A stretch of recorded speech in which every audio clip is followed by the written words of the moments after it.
he was very charming and very attentive, very kind, very willing to listen, interested, just charming. We already knew each other for years. We weren't like close friends, but we got closer when I moved back to my birth country where I had originally met him.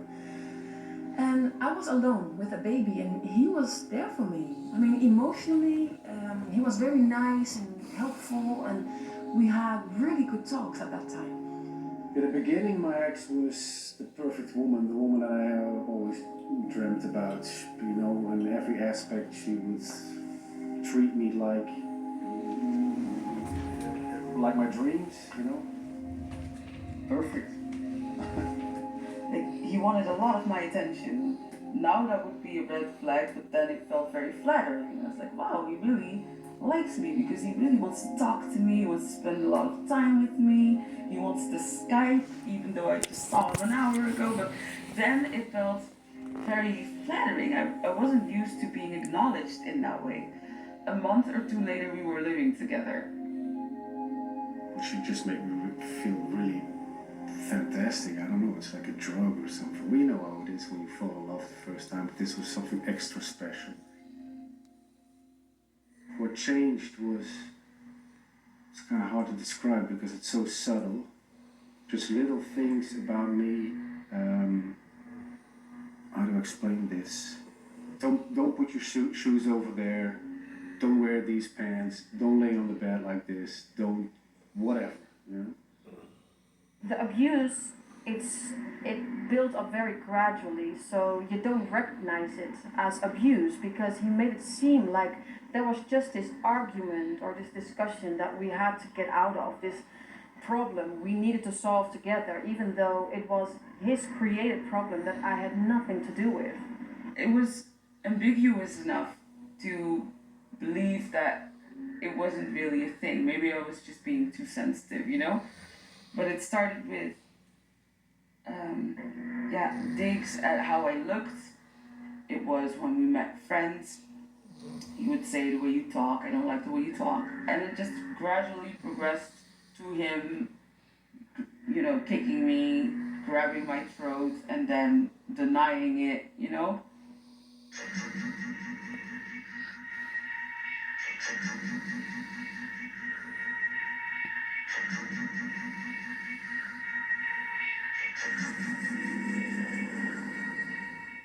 Narcissistic abuse is simply the sum total of all known ways to abuse other people.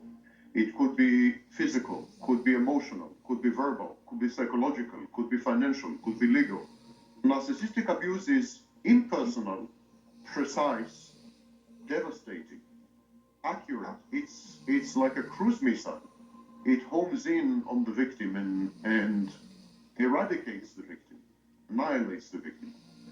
That's why narcissistic abuse, subjectively speaking, feels much, much worse to any other traditional forms of abuse. Let me start to say that we all have some narcissistic tendencies, only you have to have a lot of them to be called or diagnosed as a narcissist. The main thing is egocentristic, and that's where you can put all the other behaviors around. Narcissism is not something you can see from the outside. It doesn't discriminate. You can be a man or a woman, black or white, high or low education. The main thing is lack of love. They act out of fear. So the big ego is constantly part of their daily life. They always act from ego. So arrogance and self-importance is a very common thing.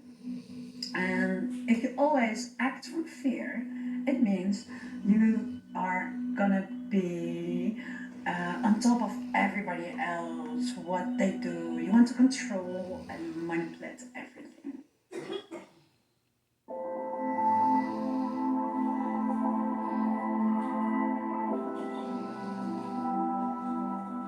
He was very charming and willing to hang out with me and spend time with me and spend a lot of attention on me. Like he was very attentive.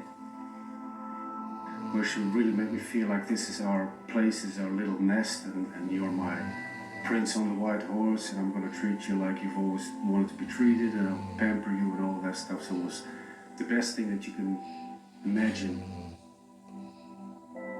In the beginning of the relationship, it will be all love, love, love, love. You are put on a pedestal and you really feel like you have met your real soulmate. Because they will tune into you in whatever you like, they will like. At least they will say so. So if you like the color red, in the beginning of the relationship, they love the color red. In the end, you will find out they hate red, but anyway. So in the beginning, they really act like you're a perfect match. But only as long as they think it's necessary to get you. So that stage will depend on how long it will take them to get her into their power and control.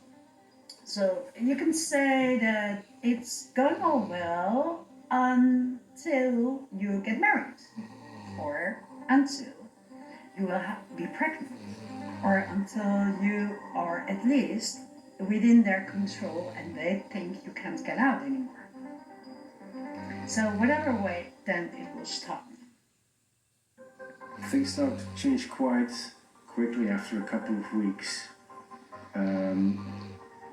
I guess 2-3 weeks, the first signs started coming. We wouldn't go out as much anymore. We'd just stay in the house.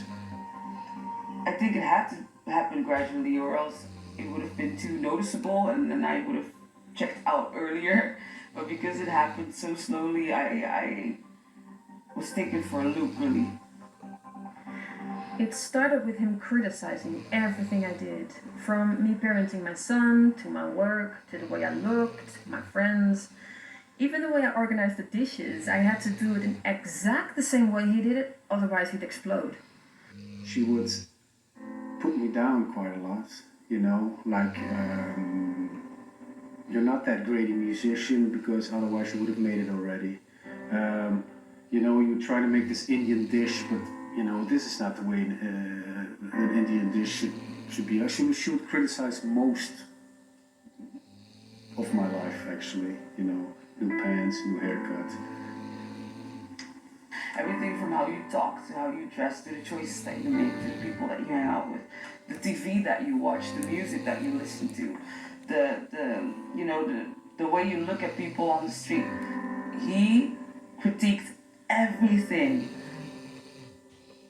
In the beginning, I used to go against it, or how do you say that? Just, you know, well, not start a fight, but just, you know, gain my own space and stuff. But the more time progresses, the more you think, well, you know, these are just some rules.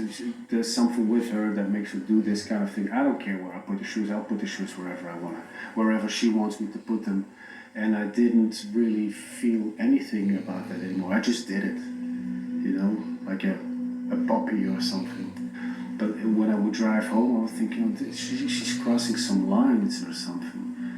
I felt something was wrong, but I didn't exactly, like, abuse felt like such a strong word. Even when he became physical, it still didn't feel real, because he made it like his business to make me not believe my memories. He was very, very like, you shouldn't believe your own memories, you should believe what I tell you, you know? So even when something happened to me, I still didn't believe it happened to me.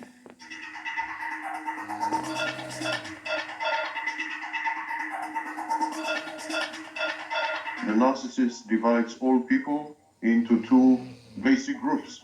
Those who can provide him with narcissistic supply on a regular basis, high-grade narcissistic supply, unmitigated, unadulterated with criticism or disagreement, and those who cannot. Those who cannot are devalued and discarded. Those who can are groomed, nurtured, maintained, until they no longer provide narcissistic supply. In the end, it's all about energy. Narcissists are feeling empty inside, so they need other people's energy to fill them up. And they try to do that with getting emotions out of somebody else. And it can be emotion as love, it can be emotion as fear, it can be lots of different emotions. But in the end, they always try to manipulate you to get something out of you, some emotion.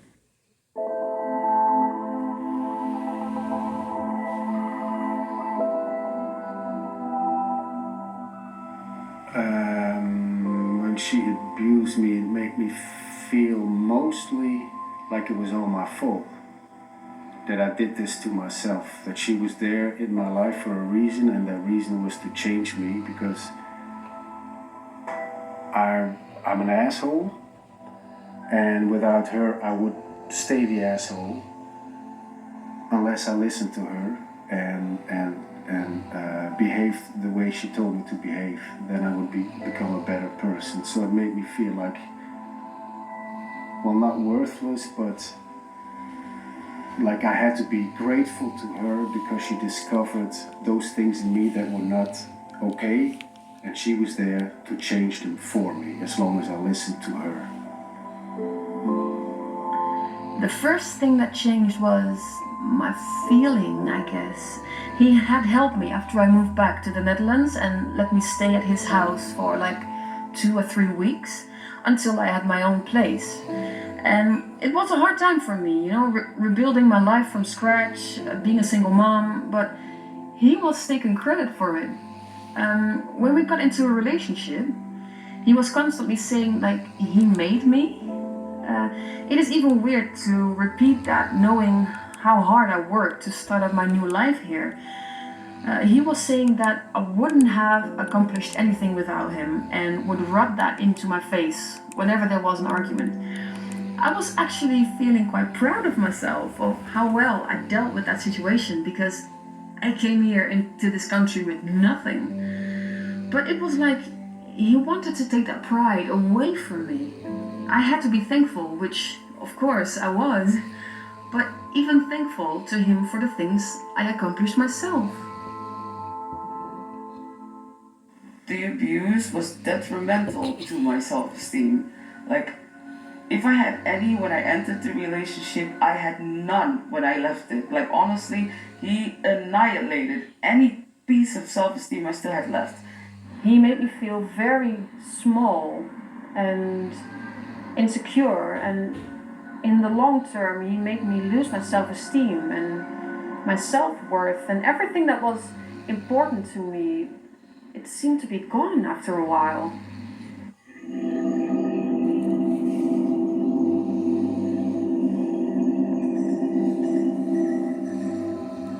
Yeah, she isolated me from everything and everybody. I used to have a lot of friends before I met her. I'm a very social person. And in the time that we were together, we didn't see anybody. It was practically, didn't lose all my friends. I just never talked to anybody anymore. Really, absolutely nobody, just to my parents every once in a while. He would say things to me like, my friends weren't good enough, my friends didn't have the best interest, my friends, they weren't real friends. So he was constantly trying to say bad things about my life, and I was constantly defending my friends, like, no, my friends are not like that at all. And especially as he stayed at my house for a very long time, I was made to feel guilty every time I wanted to see somebody. Like I betrayed him or something, and he never went out to see any friends for himself. So whenever somebody came over, he would put up a fight about it later. He even threatened to kill one of my best friends, one he never even met in his life. So in the end, I felt so uncomfortable that I didn't invite people over anymore. I only saw his friends and his family. But the thing is, when you're inside of it, it's not that black and white. I knew my friends were good people, but he made it seem like he saw something that I didn't about them, and he wouldn't let it go. He made it seem like he was helping me, trying to see the truth about other people in the world, because he loved me so much. It was one big show of manipulation.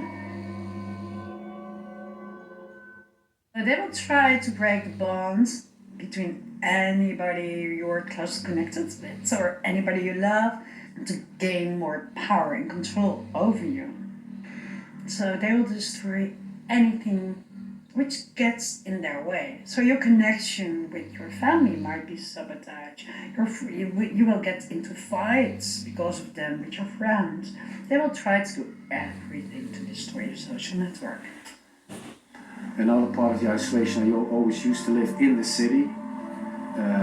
She had this big thing about us being this perfect little family, and so we should move into the country, buy a house, and just be this happy little family. So I went with that. I bought a house in the middle of the country. I bought the house. 1 week later, she says, "I'm never going to live here. I'm going to stay in the city. You just stay here." And later I thought, at the moment you don't realize what the hell just happened, man. I thought we were going to have this life together. Later I found out this is also an isolation technique or something. She just wanted me to have nothing to do with any other people. So I live in the middle of nowhere with no neighbors, nothing. Well, I have some neighbors, but you know what I mean? It's a big difference to the city. So, but mostly, in all those years, I had no contact with anybody. If people would call me friends or something, I would just not react. It is about them waiting for you to be so invested and be so trusting and be so loving, and you are already head over heels with them. And then they show you who they are. They show you the monster when they know they have you. That's why mine wanted me to live with him.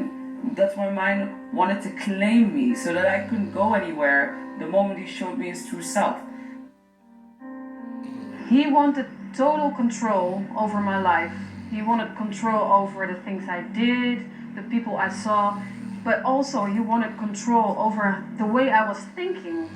So when I would have my own opinion about something, or if I would disagree with him about something, he would keep me hostage and wouldn't let me go. And I'm talking hours and hours.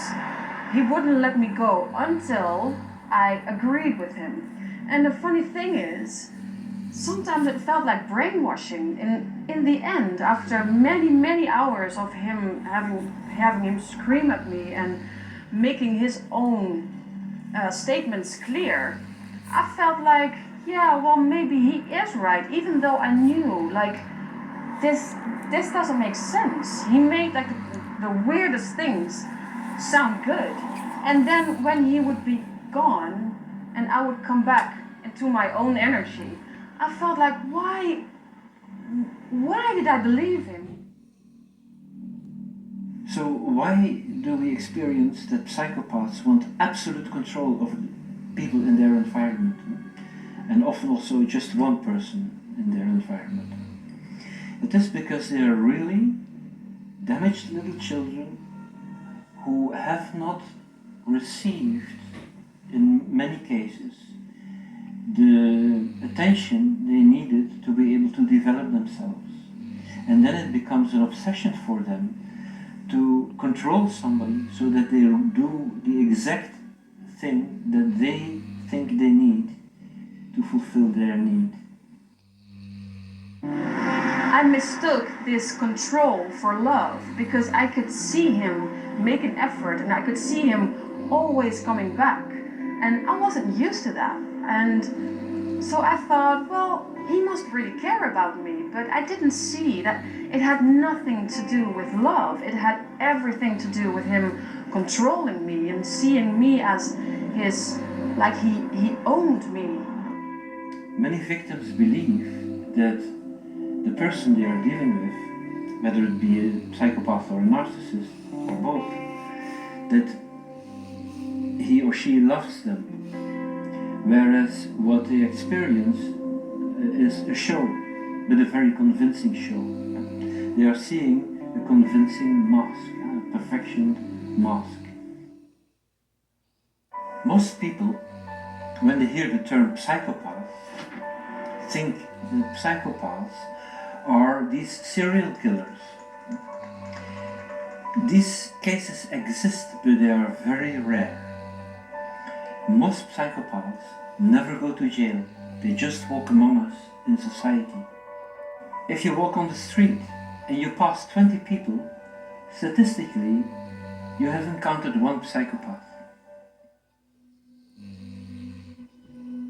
They need you in a state in which you can't function to to the best of your abilities, be it physically, like for instance, my mom kept me physically weak by medicating me herself, and my ex kept me mentally weak by making me doubt all my decisions, making me doubt everything I stood for. So they need you weak in some department and dependent on them for even your most basic needs. Some narcissists do it by keeping you financially dependent even, making sure you can't go anywhere, making sure you have to live with them and in a new city where you don't know anyone, where you can't find a job so they can control your behavior.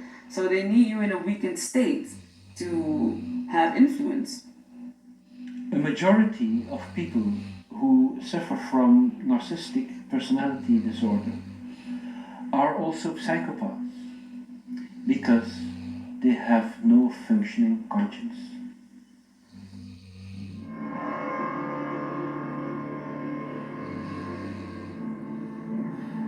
He had a temper, so she could change like this within a second and become really aggressive and blame me for whatever she could find at the moment. During this relationship, I became very much alert. I was always walking on eggshells because we could be at the beach, for instance, and having a really great time, and all of a sudden he could throw a bomb at me like, "What are you thinking about? You're thinking something negative about me, aren't you?" And yeah, it was usually things like that all of a sudden I had to defend myself for something I did not do. So everything I did became Something I did not do. a potential source of anger. The way I put down a plate for dinner. If I didn't put down a plate right, then that would be a reason for him to get angry. Even a sigh would be enough to stir a fight. It didn't end with me saying, no, I wasn't thinking that. Because he wouldn't stop until I would acknowledge, like, yes, indeed, you're right, I was thinking something negative about you. We would have to go out to get groceries, for instance. We would have to go out on the street every once in a while, and as soon as there would be any woman in the in a 100-meter radius of me, she would go off like that. Why are you looking at that bitch? And you're just following your dick, and that she would hit me with words. She wasn't aggressive in that she would physically harm me, but she would go. Her words were she would just verbal diarrhea all over me about all the things that I did wrong with looking at other women and stuff.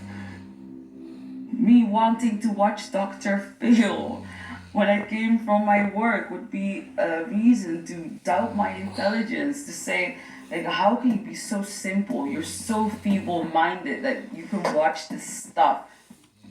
When I could hear his car in front of my house, I was already thinking, is everything in place the way it should be? Because I don't want him to, I don't want to trigger any anger, because his anger could be triggered by the littlest and smallest things. I was always being overly nice. To protect myself, I had to make sure he didn't become angry, so I had to make myself smaller to do so. Like almost make no noise in the house, dress a certain way, not look at people on the streets, because he would get angry if I got attention. If someone looked at me, then I would go home and I would hear about it the rest of the night. Most psychopaths are severely damaged little children, and they have not been able to go through normal development. No excuse. So they can be very demanding. You have to behave exactly in a certain way, otherwise they blow up. They're stupid and Or evil. they harass you. What is behind that is that most psychopaths that are in reality little children with arrested development, they have no theory of mind. So they cannot, as adults do spontaneously take into account that other people have another viewpoint than themselves.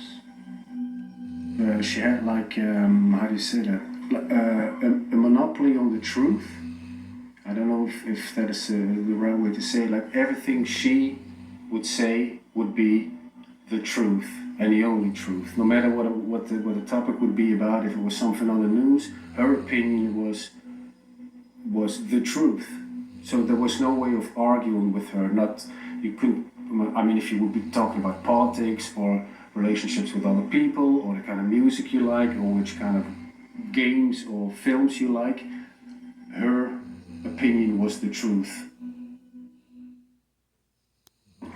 Mostly, he would keep me hostage, and he would keep me hostage for That's a many, crime. many hours. Sometimes he would do that for the whole night, and he would just keep me seated at a chair, and I wasn't allowed to get up or to walk away. And if I tried to walk away, he would grab my arms, push me again, and say like, if I said, "Oh, you're hurting me," he would say like, "Oh yeah, you're just doing that to yourself because you're trying to escape."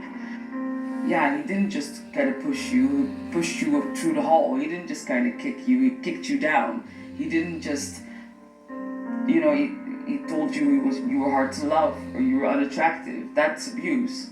But it didn't feel like abuse until it just felt like I was being sensitive still. Until it was over and I was like, oh wait.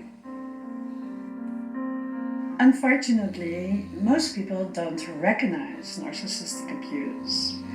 And that's mainly because there's a lack of knowledge. So knowledge is very important to avoid it. Otherwise, not only partners, but also children and whole families can be negatively affected by it.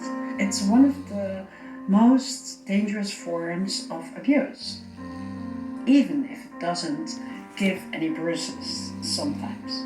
Not always, but a lot of times you cannot find any physical abuse. So our That's forehead. what's making it so difficult to recognize and to see, or even to understand when it happens to yourself. 6 and hope.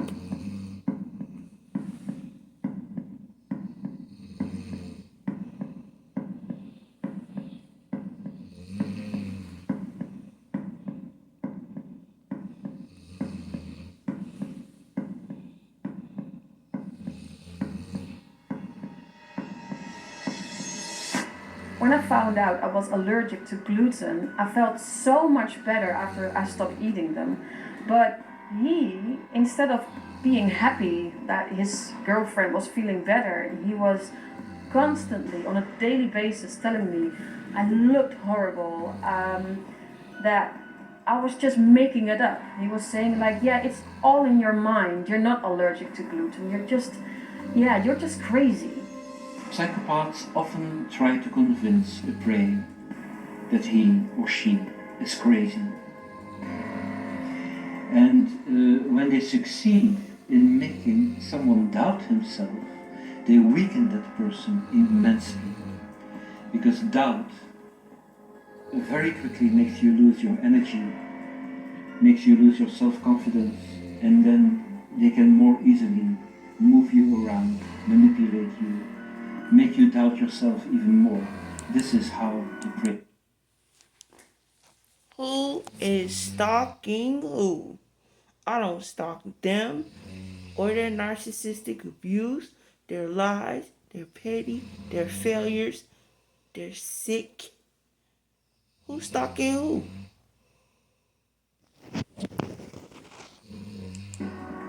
Is being destroyed. And an example of that we see in the films Gaslighting. I came home and I put my keys on the table and went about my business, went back to that spot on the table, couldn't find my keys. I asked him where they were. He said he didn't know. Liar. I went through the house looking like crazy, returned to the living room, found my keys where I put them in the first place. And I remember saying, they weren't here a second ago, and he was like, I have no idea what you're talking about. Are you sure you're fine? You're acting like crazy. Gaslighting, it's a process of rendering another person mentally ill. And that is, of course, the worst thing you can do to a person. Even physical wounds are never as bad as driving someone insane. Most of this relationship I spent in a state of total confusion. Like, for instance, one time he hurt me physically really bad, so bad that I had bruises on my arms, and I was ready to get out of this relationship, and I sent him pictures of my bruises saying this is not good. When I saw him the next day, I thought he was going to apologize, but when he came in, he had his wrist in bandage. I asked him if he had an accident at work or something, but he claimed that I had done that to him. I went over the past night again and again in my mind, and I was 100% sure I never even touched him.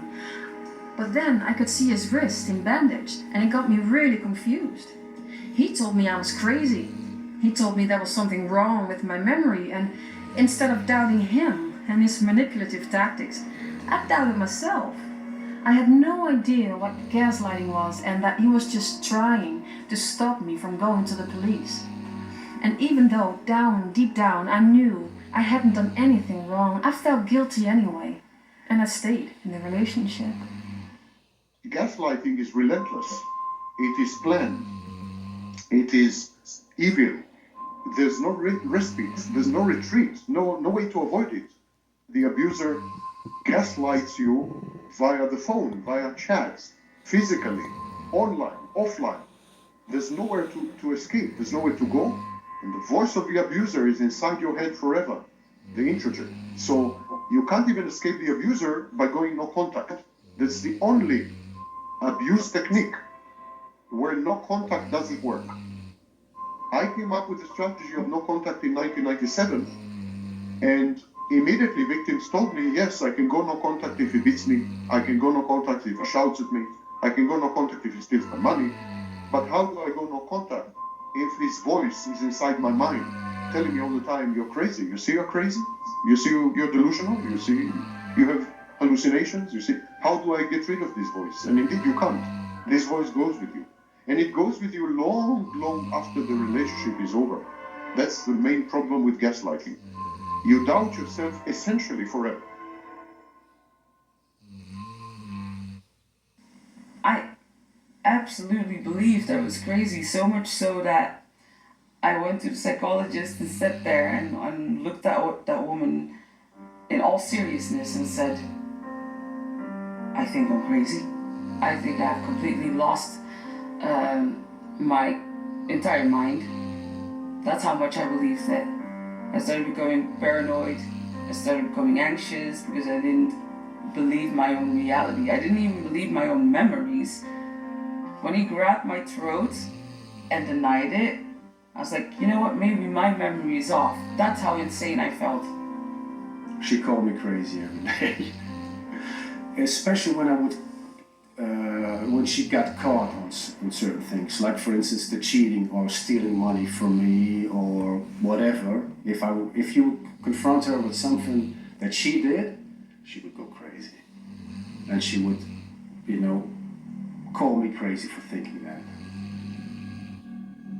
He would call me a whore out of the blue, or call me crazy, and when I responded and said like, why would you say something horrible like that? Then he would say like, I never said that. See, you're crazy? It's literally crazy making. He would say something and then immediately take it back and say, I never said that. Grab my throat. I never grabbed your throat. You are so mean that you would ever make stuff like that up. What is wrong with you? That's what he did. The narcissist himself does not perceive reality properly. The narcissist has something called cognitive deficits. Liar. He reinterprets reality to support his grandiosity. Liar. And so he would tend to conflict with the victim. The victim would say something and the narcissist would say, that's not true, it never happened, I never said that. You're a liar. They isolate you from others so you can't test your truth. And when you can't test your truth, everything they say becomes the truth. And, that's why gaslighting works. Because you can't, nudge your friend and be like, is this real or what? Because you won't have any friends anymore because you are only invested in him. Every time you want to meet up with someone who isn't him, he'll have some kind of crisis, which makes you stay at home. Weak.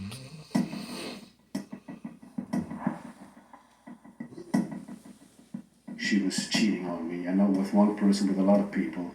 So I got upset about that. I never touched her. I raised my voice. You know what is going on, and that got turned around into that I had an aggression problem, which then in the end resulted that I saw a psychologist for about a year that she found for me, that I had to drive for up and down from my job every week for about 3 hours to see this psychologist that she picked for me to work on my aggression problem. And I went there every week for a whole year just to find out that there was nothing wrong with me. He would tell a lie, and I didn't fall for it. And he got really, really angry with me because I didn't fall for it. And then he would just randomly break up with me because he said I wasn't worthy of him because I didn't trust him or whatever. And then after I presented him with the facts, of course, he would come crawling back and make it into a joke or something. But he would always like turn tables. He would always twist the facts. Like he would say things like, yeah, I was using him, for instance, while the facts were that he was staying in my house, not paying rent, not doing anything to participate, not even look for a house for himself.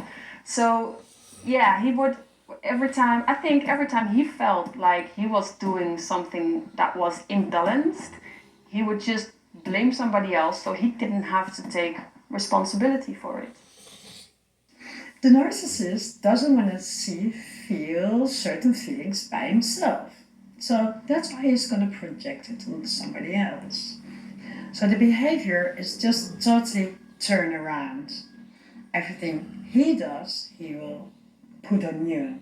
If he tells you, and you have no clue what he's talking about, that you are financial, holding something back, you can be sure that he's gonna do that. Yeah, oh yeah, you would say stuff like, you're very hard to love. People have a hard time being around you, and I feel like he was just talking about himself.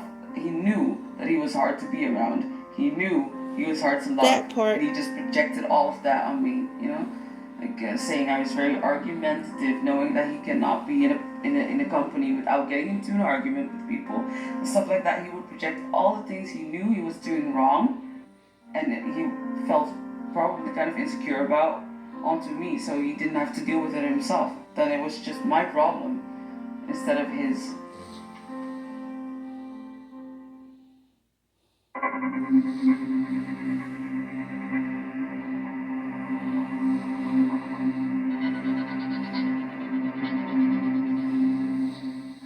I discovered a pattern in when I was feeling very happy and very strong. Those were the moments when he started picking fights, belittling me, criticizing me, keeping me hostage for hours. And when I felt like completely broken and down, that's the moment where he switched like a button and all of a sudden was the sweetest and kindest man in the world, saying things like, oh, I see you're feeling so down, and I'm always there for you. And that exact moment is where the confusion started, because this happened so often that the same person who is trying to destroy you is giving you discomfort and saying all these nice things to you. And inside my mind, I just didn't know if, like, is he a good person? Is he a bad person? In the end, I was convincing myself, like, oh, but he's nice to me now, so maybe he's not that bad after all. And that's what kept me in this relationship. She was perfect, whenever I would go against whatever she had to say, she was, I guess, better with words or better with a kind of manipulation or something that she just put me in the corner, and she was right. Also in my view, although I was really sure that I'm not that kind of person. I would never cheat. I would never do those kind of things when I'm in a relationship. She hit something in me where I thought, well, maybe she's right. Maybe I am that kind of person. So it made me doubt about myself a lot. And this happened within the first couple of months. It just grew stronger and stronger. And then, you know, towards the end of the relationship, you just don't have any clue who you are anymore. At least in my case. This relationship could not have existed had I not been that confused. There was no sense of self left. I remember I went to the bathroom at work a lot just to look at myself to see if I was there, because I felt like I wasn't there at all. Completely worthless. Like, all I was an instrument for him in every way. I didn't feel like who I was mattered. I didn't feel adequate. I didn't feel like I was worth anything. Completely annihilated. I didn't feel like I existed even. It's very strange. But the strange thing is, at the moment, I didn't really feel that as being abused. It was more like if the feeling you get that there was something wrong with me. That I was a person that would look at other women or wouldn't treat her right, or she had a reason to feel like she did. I think what you go through as a victim of narcissism is the closest thing to brainwashing. Like, all CIA tactics aside, I think narcissists rely on you not relying on yourself. They need you to not take yourself seriously in that way. They need you to ignore everything, all the glaring red flags, all the unhealthy stuff. They need you to not pay attention to it. And the only way they can make you look over those things is by brainwashing the hell out of you. Nothing you think is real. Nothing exists without their permission.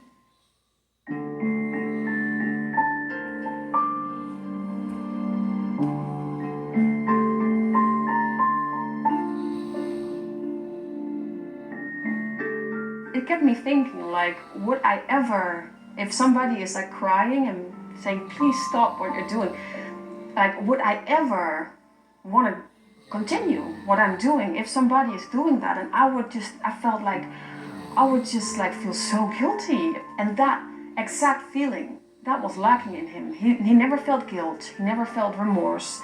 He never felt like, oh, I'm so sorry for making you cry, or I'm so sorry for making you feel so down. It was like he felt he had the right to abuse me and hurt me like that. And that was when I felt like something really important is lacking in this person. He didn't have empathy. Narcissists blame others for what's happening to them, for their Liars. misbehavior, for their defeats, misfortune, etc., etc. They never take responsibility. They never assume guilt or blame. They are always the victimized party. So they believe it. And it is this inner conviction that shines through. The narcissist, when the narcissist claims that he's a victim, he doesn't come across as though he's acting, because he is not acting. He truly believes he's a victim. I saw that he only had these type of feelings of empathy when it was about him, like when his feelings were hurt. So, for instance, when after he had abused me, I didn't want to see him for a while. And to him, that was really painful. So he didn't have like this action-reaction feeling. He would always leave out the action. So he would always leave out the abuse. Also in the stories that he would tell people, he would never tell about abuse. He would always tell about, oh, all of a sudden, out of nowhere, she doesn't want to see me anymore. And I think he didn't register. I think that's what empathy is. You register somebody else's pain or the hurt you cause in another person. He couldn't do that. He couldn't feel like, oh, this woman is crying and begging me to stop because I hurt her so much. I should stop now. He didn't have that. That's why it's a crime. you can't approach these people that have this thing like they are normal human beings, because you expect, if you're in a relationship with anybody, that there's a certain level of empathy and you know, and when that's not there, don't pretend to think that these people think the same way as you do. This is one thing that for me is like the core of this whole thing. That if you're in a relationship with somebody like that, because you have empathy, you think that the other person has that as well. And so when you think about the other person, you think with that perspective. But when that empathy is lacking, these are different these people are programmed differently. So you can never have the thoughts that you have about what's normal. They don't have it, so don't project that on them. Psychopaths lack conscience and empathy. Yes. That may also go for people with narcissistic personality disorder, but it may not apply in sufficient measure for some narcissists to be able to say that they are also psychopaths, and that they lack a foundation completely. And their foundation inside may be weakened, but it may not altogether be absent or insignificant. The percentage of people who have a personality disorder is estimated around 10% of the population. I estimate that around 5% of the population also has psychopathy. She had a small son, and whenever there was something wrong with the son, I would be the one to take care of that. She wouldn't be able to relate to him, or so it was so blatant with her. You could see it so clearly that she missed that empathy, that she couldn't act like she did. So she would just full out say it, I don't give a shit about anything or anybody. So that's basically what it is. Killer. That have this. She didn't have those acting skills in that sense. No. My ex was really good at acting. Whenever I was sick, he sounded so nice on the phone, saying that he would cook for me and take care of me. But when he came over, he expected me to be better, and he would be very annoyed if I wasn't. Even when I was puking or when I had fever, he would scream at me and wouldn't let me sleep all night. And this wasn't just one time. This happened so many times that whenever I got sick, I told him to stay away. Because he didn't only make me more sick, he also took away my son's mother. Because my ex, well, he would go home and he would sleep. But I had to take care of my son, being even more sick than I was before. And I think the problem with these people is that they are so good with this acting and coming off as empathetic that it takes a while to understand what's going on. Especially, well, in my case at least, when he was playing victim afterwards. I have stepped over a lot of my own feelings because he triggered my empathy towards him. But, well, of course, a person who has empathy doesn't do these things.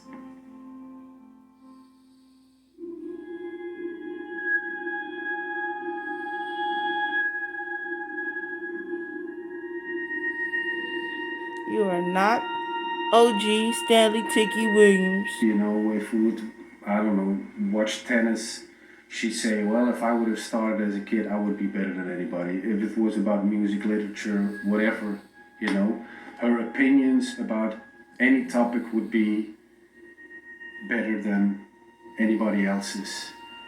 He felt significantly better than other people, even than his friends.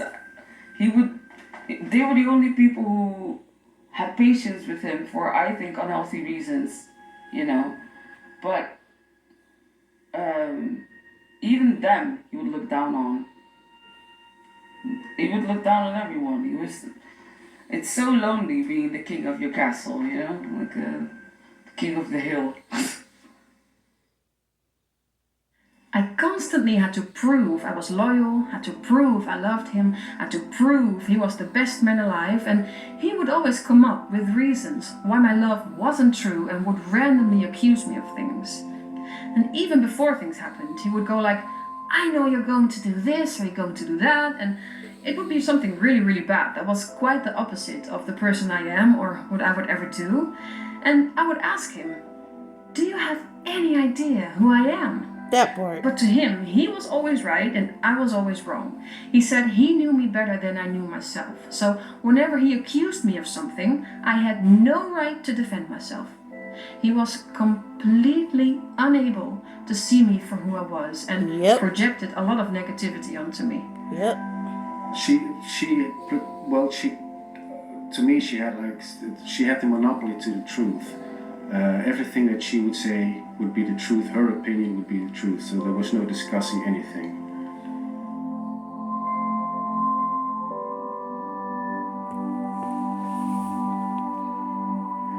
I stayed with him because I felt I had to, because my sense of self and identity was so intertwined with his that I felt like I would actually cease to exist without him.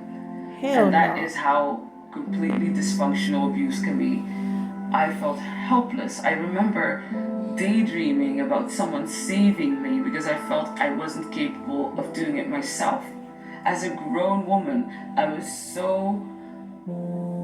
was made to feel so worthless and useless that I felt like I couldn't even make a difference for myself in my own life. That's how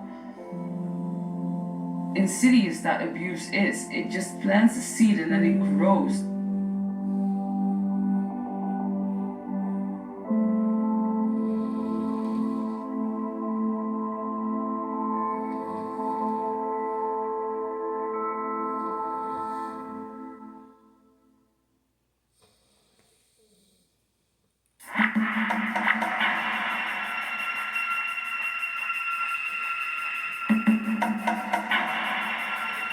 Many times I was at the point of leaving him and thinking, okay, this is it, I'm gonna go.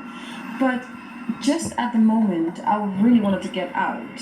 He would do something so nice, or he would come up to me for help, and sometimes he would even be crying and explaining how he was like a victim of his own behavior. Like he was crying because he knew he had this anger problem and he had this,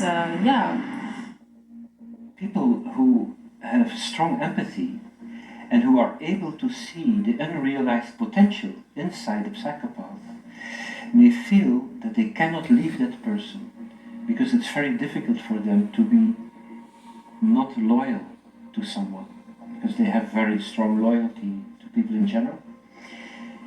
And also, psychopaths are very good in triggering the caring instinct in people. And when people have a strong caring instinct, it also has a very strong grip on them. They feel that they have a moral duty to help this person. And in that way, when they are in a relationship with this person, either a personal or a professional relationship, they are not able to abandon a lost cause. it is very difficult to leave somebody who is asking you for help. So, and I didn't see that was a part of his manipulation. So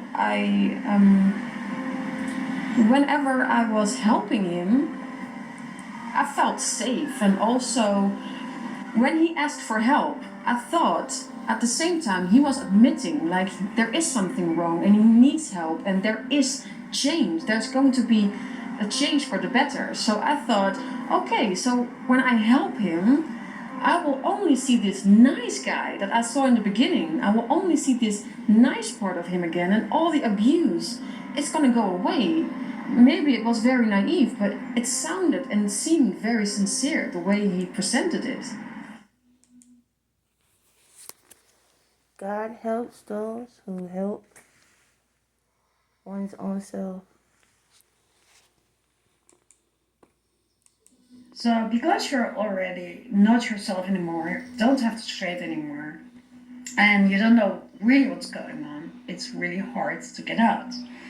And then a lot of times, when you do get out, the narcissist is not willing to let you go. of course, it's all about power and control. So if the relationship is ending, the narcissist is losing the control over you. So that's something they can't cope with. So that's why they will keep on trying to get you back. And they're so good in all this acting that they will act like a prince again. And you remember the high feelings you had from the beginning of the relationship. And you always want that feeling back. So what's next thing will happen that you think, well, maybe I didn't see it right, maybe I should try it again, and then there you go on again and again. And every time you go back, you will get weaker. So every time it's harder to get out. She would call me from morning till night and leaving messages like this long about how I was so perfect for her, and she would even apologize for stuff that she did, and that I was right about everything, and that she needed help and she couldn't live without me, and I was her savior. And we were back right where we started in the beginning of the relationship. It was that thing again, like all lovey-dovey. He'd keep sending me messages, or he'd make sure I knew that he had a new girlfriend within a week, obviously, because narcissists don't exist without supply. So he needed a new one immediately, and he made sure the news reached me. So he wanted to, in that way, kind of be on top of what I was doing by, rather than the scene we were in was very small, so he would find out what I was doing via other people. He would look at all my socials, and I blocked him everywhere. But that's what he was trying to do, just trying to stay in my life in that way, or trying to push my buttons in that way. When he wanted me back, literally everything changed about him. I was no longer crazy for being a spiritual person. Now he liked it too.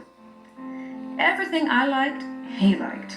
He seemed very empathetic all of a sudden, talking about feelings, and he was crying when he told me how sorry he was for abusing me and that he wanted a second chance. He said that the new him would never do that. At that time, I didn't know as much about narcissism yet, and I thought, well, maybe he has changed. Maybe I should give him a second try. And just when I was getting close enough, he returned right back into his old abusive self. It was all a show, and he was already isolating me and setting me up against the new friends I had made after leaving him.